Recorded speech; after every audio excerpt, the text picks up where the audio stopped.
morning everybody, MackemItalian in Paringao. Decided to come down for a walk this morning, down to the beach. Got to be careful because I've worked out the tide is around about 12 o'clock high tide, so I've got a little bit of time in the morning before I get my coffee from that little restaurant, the Blue Cat.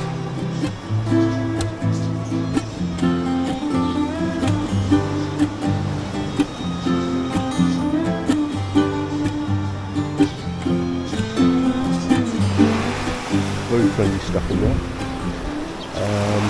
There's actually a guy from Glasgow who his wife is the barmaid in there. I was talking to him the other day. Some nice houses along here. I bet they cost a pretty penny for the prices in the Philippines anyway. Beachside house. It's really nice. Really nice. I'm a little bit lost off with the sequence of the vlogs here, what I've taken. So anyway, get catched up anyway. I know there was one day I was watching some fishermen, so I think I've got that on one of the things. But I'm going to walk along there as far as I can, because I know just that little outcrop there that does get covered, but it doesn't go into a deep shelf, and looks very warm and inviting.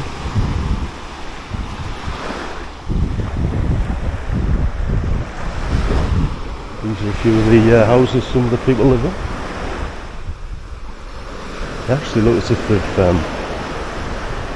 part of them have been either partially constructed or partially destroyed. I can't decide. Oh, actually, that's that one there's. Look, sorry. And then there's a young lad there playing basketball.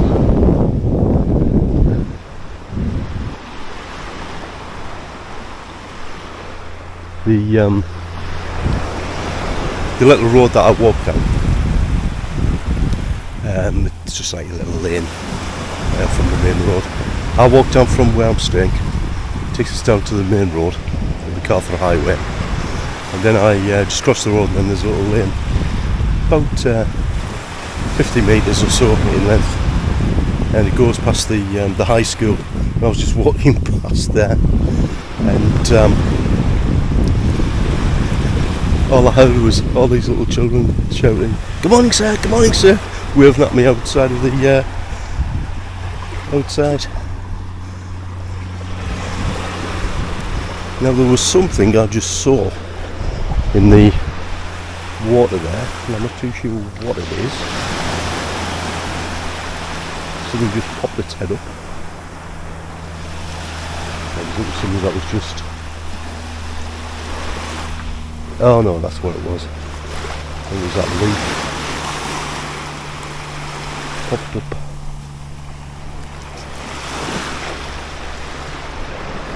I'm trying to work out where all the different places are along here, because before I was actually staying, not too sure whether you can see that tower in the background. I was staying further up towards that area at the Gold Resort.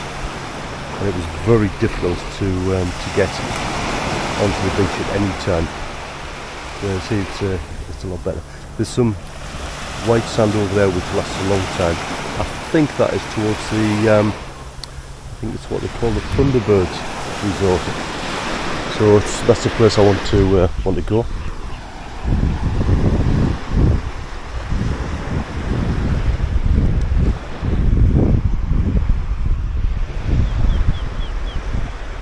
They've got some crazy little boats here, the fishing boats. This looks like a big canoe. They've got a engine in the centre there. And then they've got these big bamboo floats. like a ski.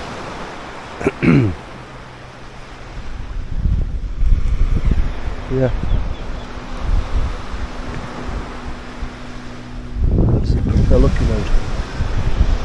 Oh.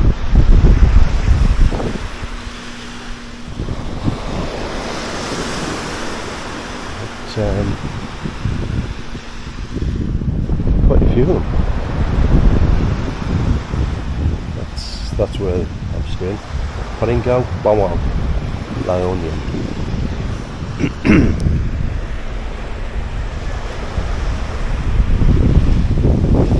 I managed to develop sneezes about two or 3 days ago. I thought it was just the hay fever or something like that. But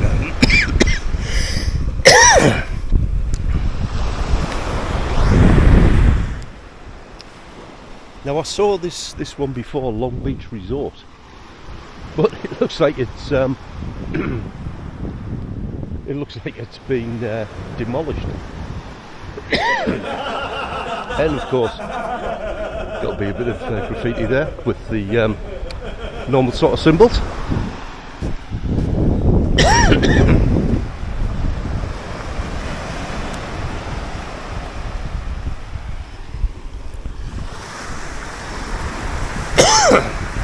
Sorry about the coffee. It is going.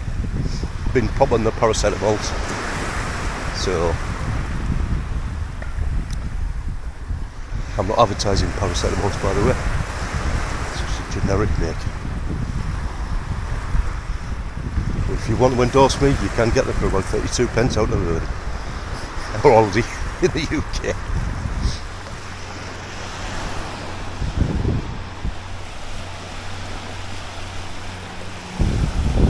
Keep an eye on here.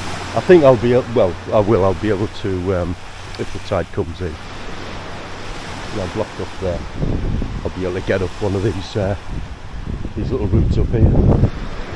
But yeah, there's loads of little buildings which either haven't been completed in the construction, or they've fallen, sort of been demolished and just left to go derelict. which is crazy, because there's lots of people who haven't got proper houses to live.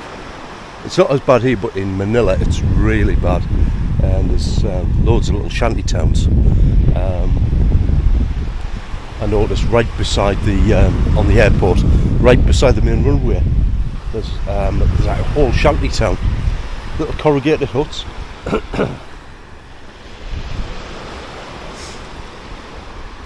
We've got a little bit of a sea defence there, that wall there. I don't think that'll stand up too much. If there's a high tide, I think that'll definitely flood, because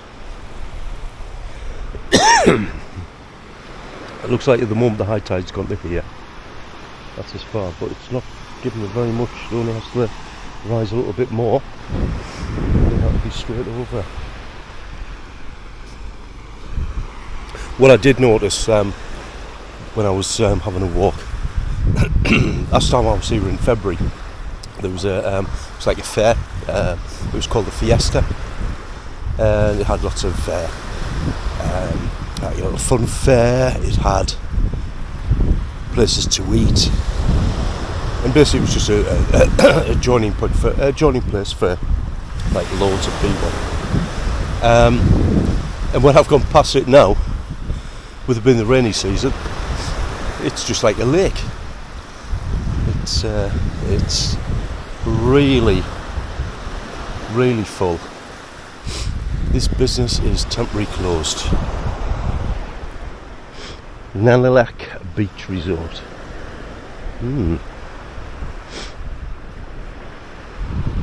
I think. Just that was me just nearly falling over.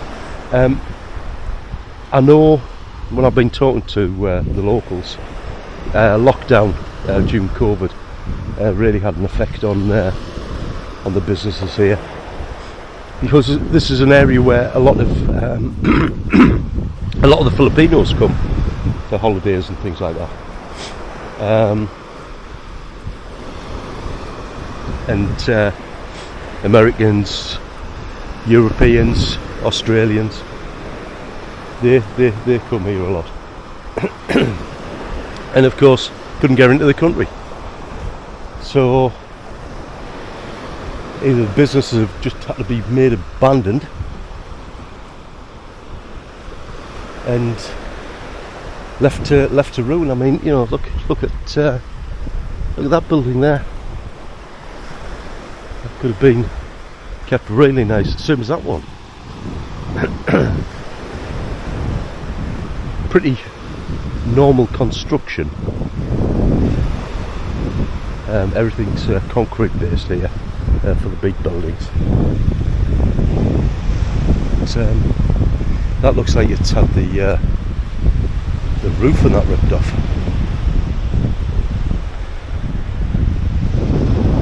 And this is obviously some sort of inlet into the town. I've never walked along the highway this far, so it'll be interesting to work out where this goes to.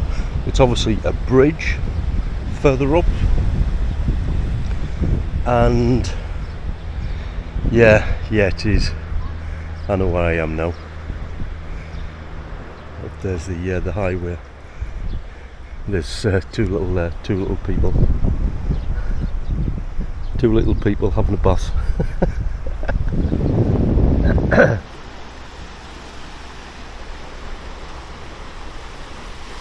But I've been reading up. I'm going to turn around and start heading back now for a coffee. I think I've been reading up about this area, because one of the things that I like to learn about is Second World War and things like that. Obviously, you know quite about what happened in Europe, but this was the Far East war, which obviously started as soon as the Japanese invaded bombed Pearl Harbor. Apparently simultaneously they started attacking some of the Philippine Islands, because at that time the Americans had bases in the Philippines, and there was a little bit of resistance put up, but not a great deal. And this area, because they wanted to get a foothold in the north. I think they basically gave up on Manila in the first instance. I might be totally wrong here. I'm not a historian. This is just what I've seen on a few videos. Actually, I'm going to do a total normal British thing. I'm going to take my shoes off, not to get them wet. I'm going to go plodging while I'm walking. So I'll hold me shoes so they don't get wet. I should have put my slippers on, that would have been better. They call them slippers. Oh, this water is glorious. God, this is unbelievable. If I was doing this in the North Sea, I would have put one toe in and I would have run. This must be about, the sea temperature must be about 30 degrees at least. 30 or 40 degrees, well no, about 30 degrees. Just right if you were having a nice, if you were going to have a nice long relaxing bath, which wasn't like too hot and you came out like totally red. But no, it's lovely. I am going to come and for a swim. I'm going to go a bit earlier. I actually lay in this morning and get up till late. Anyway, digressing. Getting back to the Far Eastern conflict, the war in the Far East. yeah, apparently the Japanese decided this was the area, this bay here. You can see how big it is. They did their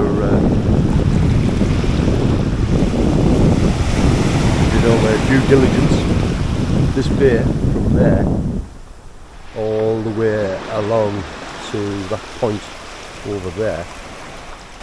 This is Bawang, and this was one of the main areas of landing for the Japanese.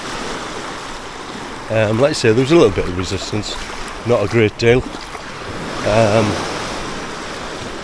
and Japanese came up here, got onto the main road, and then they continued on quite quickly up to Bawang, which, if you get the bus, it's about not Bawang, sorry, that's me being wrong. I'm in Bawang, Baguio, which is where I went in February, which takes about an hour and a half to get there on the bus, but they drove up there and made a foothold in the hills, and obviously there was resistance fighters and things like that, but the Japanese were a bit more superior at that time. So yes, that was the first bit as to what happened. But like I said, there are some good documentary videos on YouTube.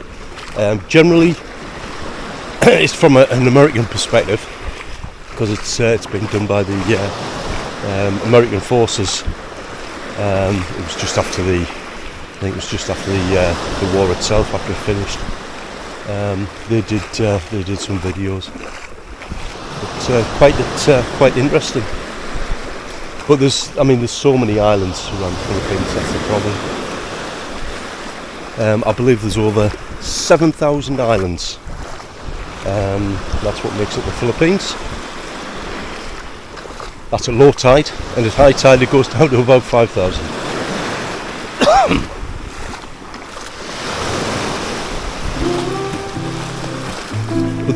Yeah, like I was saying before, there's not much of a dip on the beach at the moment.